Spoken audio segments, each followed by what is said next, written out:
Hello and welcome to another episode of Fish Locker. Today we're out to try and catch thickling mullet. Now these are known to be incredibly frustrating fish to catch, today being no exception. I've found that they like to live around pontoons, boatholes, anywhere where there's a bit of structure that you can kind of hide underneath. So, very finicky little fish. Just keep my eye on them. One of the frustrations that I'm feeling today is swans. I don't know if you can see them in the shot, but there's 2, 4, 6, 8. It's about 2 dozen swans. Now the reason I'm having such trouble is people love to feed swans. Unfortunately, that means that swans associate all people with food. At the moment, I'm using bread flake to catch the mullet. So as soon as I try and cast a bait out, all that happens is just one tries to take it.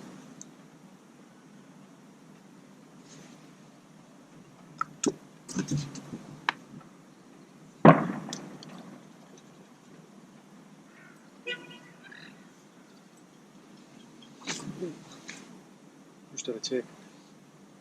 Now these fish, like I say, they're incredibly frustrating. They'll come up and they'll kind of mouth the bait like that and then just spit it out and go away completely, or swim right up to it and have a look at it, turn around if they don't like the look of it. And then other times you can get them where you could chuck half a slice of bread in and it'll come straight up and swallow the lot and go. Now they are really, really good fighting fish. But because they're so finicky and because they're so shy, generally what you have to do is you have to fish very, very light for them. So like today, I'm using 6 pound mono. I've also found that a feeder rod that I use for horse fishing has suited really well to this.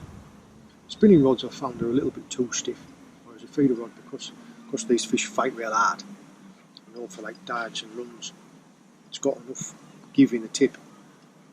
You don't have to give an awful lot of line and it still absorbs the fight. Now, I've got 2 rods out, I don't know if you can see.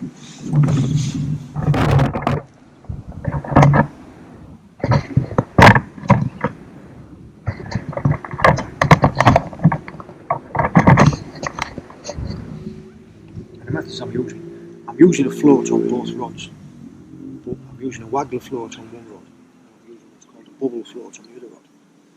Now I'll show you each of these rigs, but really all I'm doing is I'm using a bubble float to suspend the bait at probably 6 to 8 inches below the water. The waggler float, that bait is probably 5 foot, and all I keep doing is I've got bread flake as a hook bait. All I keep doing is taking a piece of bread, just kind of rubbing it between my hands to crumble it right up. And this is my ground bait. Now in your ground bait you can add a little bit of mackerel flesh, because they do take baits. But what I do with this is once I've crumbled it all up, and you don't want to smush it so it's hard like that. You want to try and crumble it.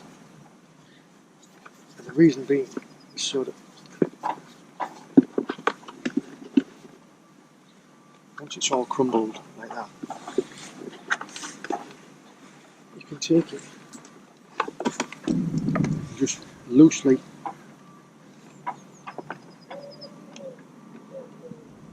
pack it into a ball like that. And then when you throw it out, when it hits the water, it breaks up instantly. It floats down in a big cloud. And then what you try and do is you try and drop your hook bait right on top of that. See if I can show you.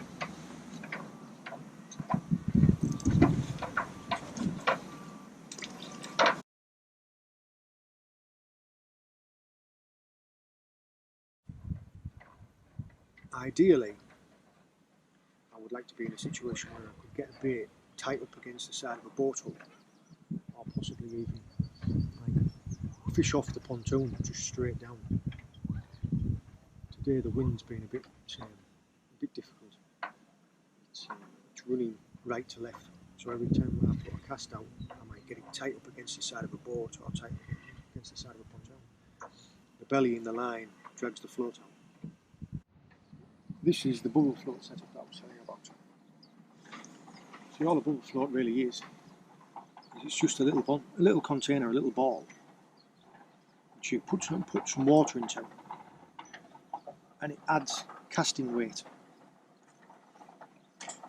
So if you half fill it like this, not only does it add casting weight for you to be able to get a bait away, but the air inside works as a float. Now, because I'm using 6 pound mono mainline,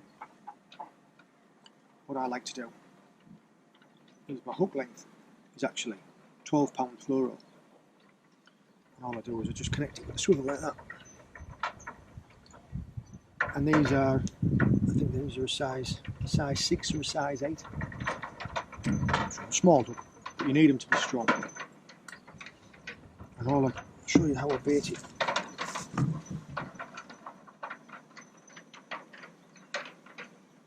Take a piece of the flake out of the middle of the slice, lay it on it like that, and then just pinch it around the shank and the eye, leaving some flake out around the hook, making sure that the hook point's proud. That way, when a fish comes up and starts feeding on it like that, it'll suck this piece into its mouth and the hook will still catch it.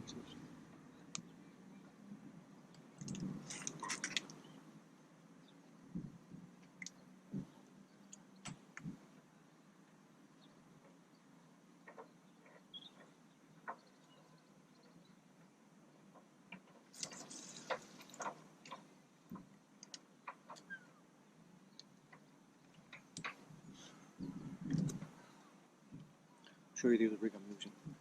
Right. Also, the reason why I do this, hold the line tight, is because with the float in the water, what's happened is the wind has created a big belly in the line,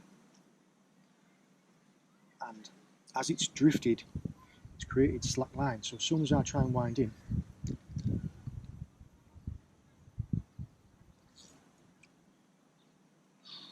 just missed a fish. As soon as I try and wind in, what happens is it lays slack line on the spool. Whereas if you hold it tight like that, it puts tight line on the spool. That you will find causes you problems when you're casting. If you've got slack line on the spool and you try and cast a light float, such as this, what you'll find is when you're casting, you open your bail arm, loads of line will peel out. Whereas if you wrap it tightly, you get a good cast.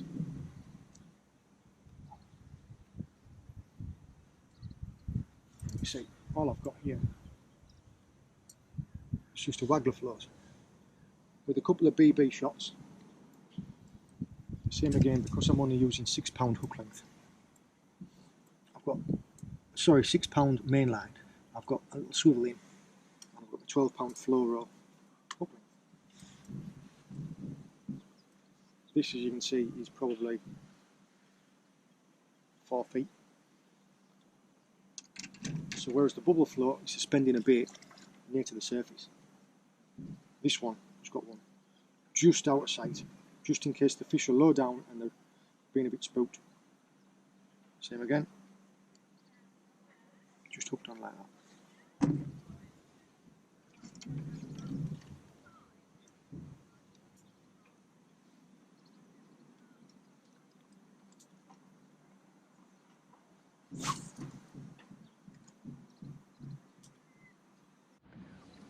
Just one of the little things that I've found. This is just cheap bread, 25 pence a loaf or whatever it is. I've found that I've never actually caught them on brown bread, only white bread. And for the hook bait, you want it to be quite fresh and quite soft, so that you can crimp it around the eye like that. But for crumbling it, if you leave a couple of slices just out in the sun to let it go dry, it crumbles easier. Because when it's still fresh like this, it doesn't crumble, it just mushes together. So I'll generally bring 2 loaves, 3 loaves. Chuck 3 or 4 slices out to dry out in the sun, so that can crumble that up. And if you keep some wrapped up inside the bag, it keeps it moist, so it's good for your hook bits.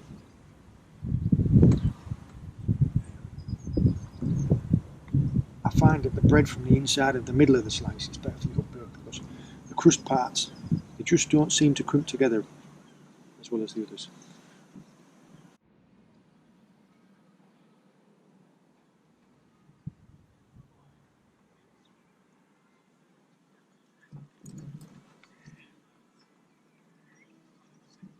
Just suck the bait clean off.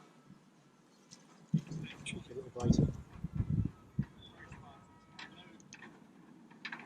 Just managed to get them feeding.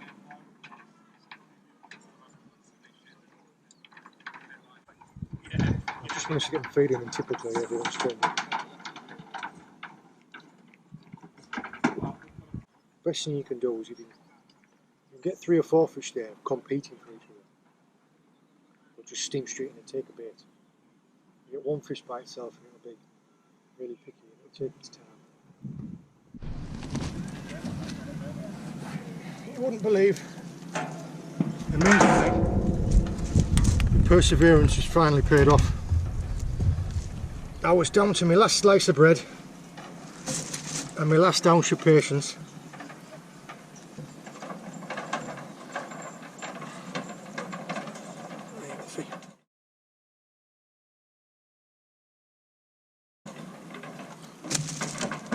This one was caught.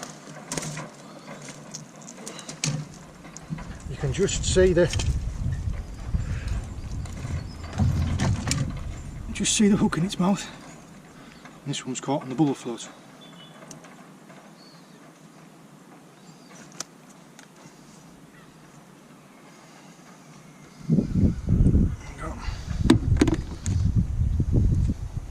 You can see why these are called thick-lipped mullet.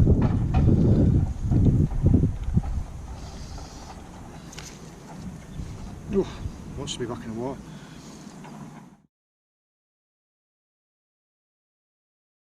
They're lovely fish.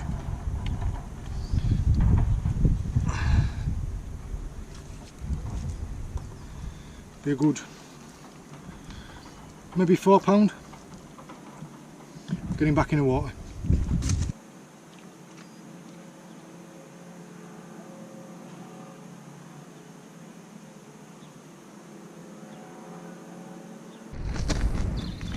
There we are, I'm just packing up now. I'm really pleased to have got that fish. Because I was getting to the point where I was thinking this is probably going to be a video about blanking. The rig I'll show you now, it was that simple. I've got maybe 1.5 feet, 2 feet of hook length. Like I say, I wanted this to be stronger. You have to fish with a real fine main line because they are really shy fish. But if it had run under one at pontoons or run up alongside one at boats, the hook length would have parted. So I wanted a stronger hook length. So like I said, this is 12-pound fluoro, and then all I've done there is to a bubble float. Now some people connect to one end of the bubble float with hook length and the other end with main line. I don't like that because I find that I can't get as good a knot into there, and I don't want to be playing a fish onto either side of this when it might not be a good knot, whereas I know that my knots to my swivels are pretty decent. That was size 8. The rig that I was fishing before was just a normal pellet waggler, loaded out with a few of these. Just keep it simple. I'm really glad I got to show you a fish. I hope this has helped. Enjoy.